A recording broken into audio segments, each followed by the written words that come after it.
It's Mo. The other day I was watching Stephanie Bookish's reset video, her like summer reset video, and she reminded me to do a summer TBR. So I had totally forgotten about thinking about a summer TBR, about planning a summer TBR. This is something that I've done maybe every summer that I've been on BookTube, but it is more of a pile of possibilities. I don't really make TBRs. Summer TBR is one of those that is kind of the exception. I also have been making other like yearly TBRs. My summer TBR is more of a pile of possibilities. My yearly TBR, like my fall TBR, and my 21 books I found out about in 2021, etc. TBRs are more of like wish list things that I would like to get to. For summer TBRs, for my pile of possibilities, I have 18 physical books and I have one book that I can't find. So I do have it physically, but I don't know where it is. And I usually always start with some queer books, some queer themed books, some queer authored books that I want to read in June, because I do like to concentrate on queer books in June if I can. The first book is really a zine, and that is the Bandit zine, the gender issue. This is a book that I got many, many years ago now from my friend Noah, and they gave me this book and another book that was also on the first of these summer TBRs, and I had always planned to read this, and then I kept putting it down and not being able to find it. So the last time I planned to read this was in April for Trans Girl April, which is a time to read all trans books, and I wanted to read this one because it has trans stories and non-binary stories, and it's just very cute, and I've been wanting to read it, and then I was like, I'm 100% going to read this in April of 2024, and of course I put it somewhere and I couldn't find it. So as I was going through the books for my summer TBR, I found it again. So I'm going to read this. I'm definitely going to read this 100% in June. If I don't read this, I don't know. You have to hold me accountable. You have to let me know. I think I've had this on every summer TBR, and there's been many other times when I've wanted to read it. I definitely want to get to it this year in 2024. The next book that I want to read is The Girl from the Sea by Molly Knox Ostertag. This is a graphic novel that I picked up a few years ago now, and it's about a mermaid and a girl falling in love. I don't like 100% love the drawing. I think what it actually is I don't love the coloring, but I do really want to read this, and it does look super cute. It should not take me a lot of time, so it shouldn't be a big deal. The next book that I want to read in June of 2024 is Body Grammar, a novel by Jules Ohman. This is actually on my yearly TBR for 2024. I got this last year at the Ladies Auxiliary Book Sale in Ocean Grove, New Jersey, and I don't really know anything about this except that I, for some reason, really like the cover, and I know that it's queer, and that's it. So I would like to get to this one this year. Another book that I got around that same time is Mouth to Mouth by Antoine Wilson. This is a, I think, male-male romance, and I think it's about a man who saves another man from drowning and then their story together. This is another cover that I really, really love, but I don't know why. So these are like kind of new-ish books. I think these were both written in like 2022 or 2023 maybe even. This one's 2022, and this is an arc, so it was June 2022. So both from 2022, both books that I've heard good things about. I would like to read those. The next section of these summer TBRs are usually for like hyped books or like booktube darlings, favorite books that I haven't gotten to yet. And this year there's going to be a focus on like prize books as well, but a book that is a crossover, that is a queer book, and a much loved booktube darling is This Is How You Lose the Time War by Amel, El-Motar, and Max Gladstone. This is a sapphic romance epistolary story told in letters across enemy lines. A couple more crossover between like super hyped booktube darlings and queer books are Everyone in This Room Will Someday Be Dead by Emily Austen. People really, really loved this book. I think this one is about a young Jewish woman who gets a job in a Catholic church. It's kind of a mistaken identity situation, and she decides to take on the job, and it's her experiences there. That does sound really interesting to me. For some reason don't think this book is going to be for me, but I'm definitely going to give it a try, and I'd like to do so this year. Another booktube darling favorite and a prize-winning book, or at least a prize-listed book, is The New Life by Tom Crewe. I've heard only good things about this gay historical fiction romance literary fiction book. I got this one at a yard sale in Ocean Grove, New Jersey last year. Ocean Grove is very gay, which is awesome. So there's a lot of queer people who live there, and it's very queer friendly, even though it's also very Christian. Another queer book that I would like to read is actually an ARC that I won in a Goodreads giveaway. This is The Ballad of Jocquotte Delahaye by Briony Cameron. Briony Cameron is mixed race, queer, and I think a disabled author, and this is sort of a pirate fantasy slash historical fiction queer novel. That's definitely not my thing, but when I read the description it sounded really interesting and I was super happy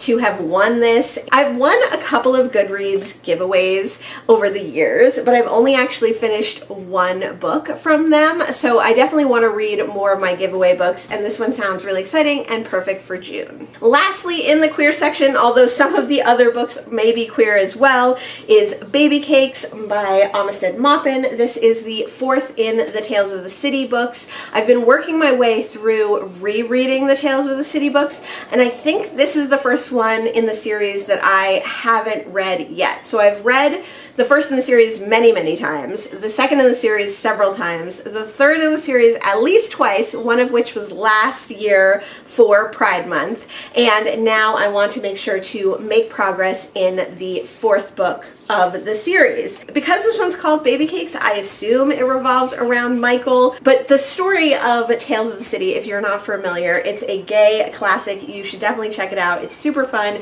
it's super soapy, it's super dramatic, it's a little bit silly, it's a little bit heartbreaking, and it tells the story of multiple people who meet in an apartment complex in San Francisco and their lives, and how their lives come together and break apart, and how they fall in love, and how they become enemies, and how they become friends again, and it's just a super great series. I definitely look forward to reading more in this series, especially because Armistead Maupin is still writing these books. The latest one came out this year in 2024. Moving on to prize books slash booktube darlings, one short story collection slash interconnected short stories slash novel in short stories is If I Survive You by Jonathan Escoffery. This was on a prize long list and a prize short list, I believe, and I got this at my local used bookstore's annual sale last year, so I would really like to get to this one. This one also, I think, is on my 24 books in 2024 reading list. I read my first Louise Erdrich earlier this year, and I would really like to get to The Sentence. The Sentence is almost like meta fiction because it takes place in the bookstore that Louise Erdrich actually owns in real life, and it takes place all during the pandemic and the early days of the pandemic, and it has a lot to do with the George Floyd protests.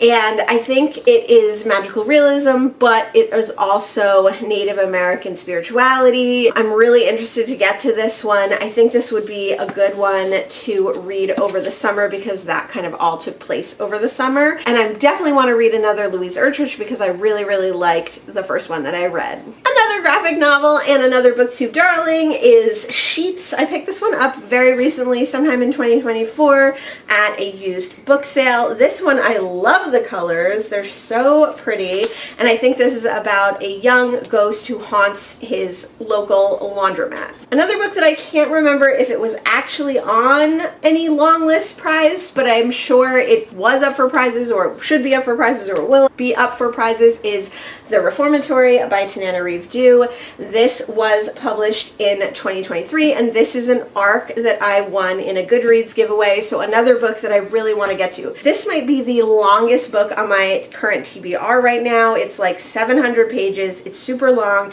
It's super heavy. It's super hard to read.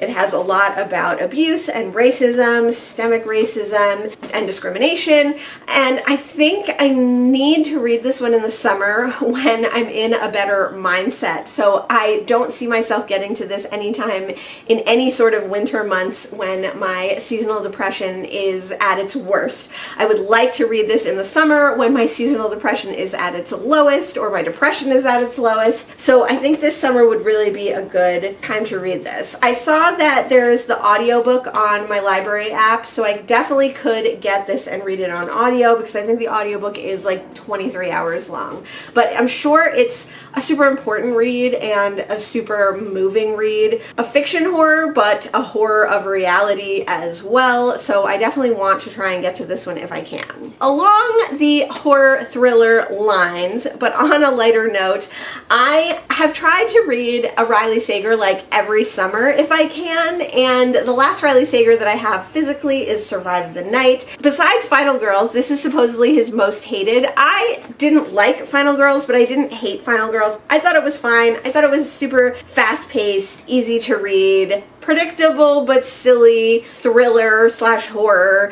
So I think I'm up for reading Survive the Night this year. And then that covers all the Riley Sagers that I already have, but I would really like to read his last two releases and the release that he's doing this year as well. So I'll keep my eyes out for those at used book sales and used bookstores, but I want to finish my physical one before I start on some of those. Another thriller horror that is super hyped booktube darling is The Last Word by Taylor Adams. I've never read any Taylor Adams, but this book kind of is a return to form for him because people really liked whatever his first thriller was that is kind of a similar premise to Survive the Night, where it's like someone who gets in a car with a murderer. The Last Word is about a person who writes a bad book review and then the author stalks them. So very topical, very apropos for BookTube. You can see why BookTube loves it, and I think this is a super fun thriller to read in the summer. I love to read thrillers in the summer. I love to read them at the beach. I love to read hardcovers at the beach, so I think this would be a really good one.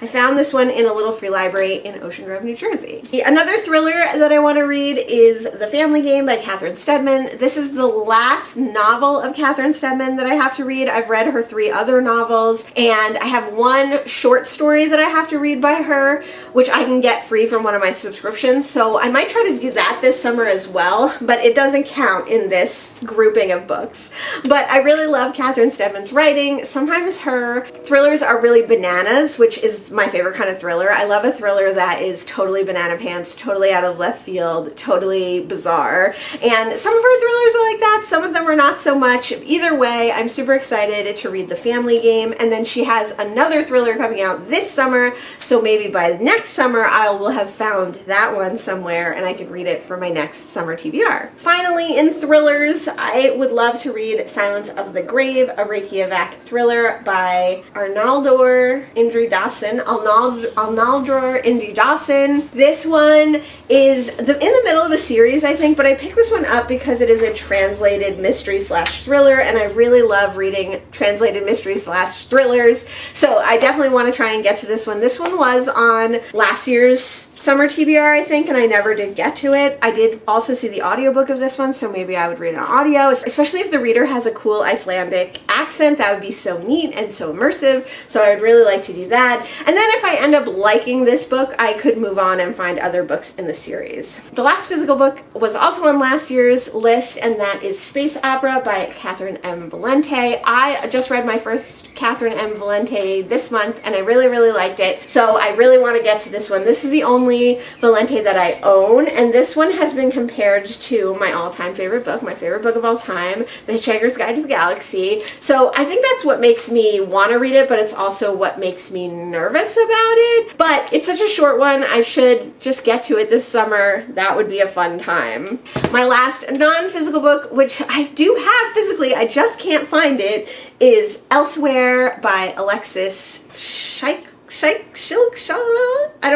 can't remember the author's name. It starts with like an SCH. I got it last year in 2023 when I went on a book buying trip to Brooklyn, New York. I'm planning on doing another one of those soon, so look forward to that vlog. This one was on the Carol Shield Prize, so it is a prize listed book, and I was going to read it for a Simon Savage prompt, which was a book from a prize that you've never read from before. before. I think technically I have read a book from the Carol Shield, but like not intentionally. I didn't like look through the list and pick a book, but this one I'm going to read intentionally for that prompt and for that prize. And I know that Sarah from Freshly Read Books really loves that book, so I'm really looking forward to checking it out when I find it. It's in the house somewhere. It's in one of my book areas. I just don't know where it is. So those were my summer TBR, my summer pile of possibilities.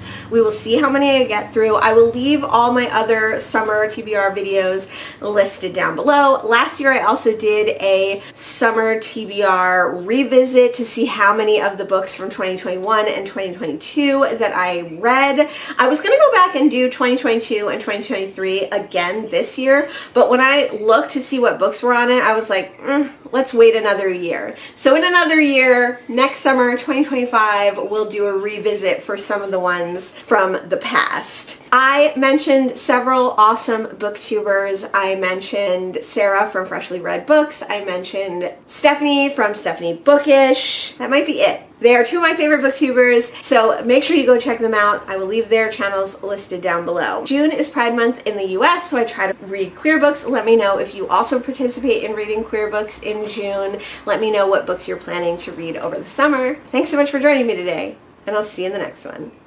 Bye!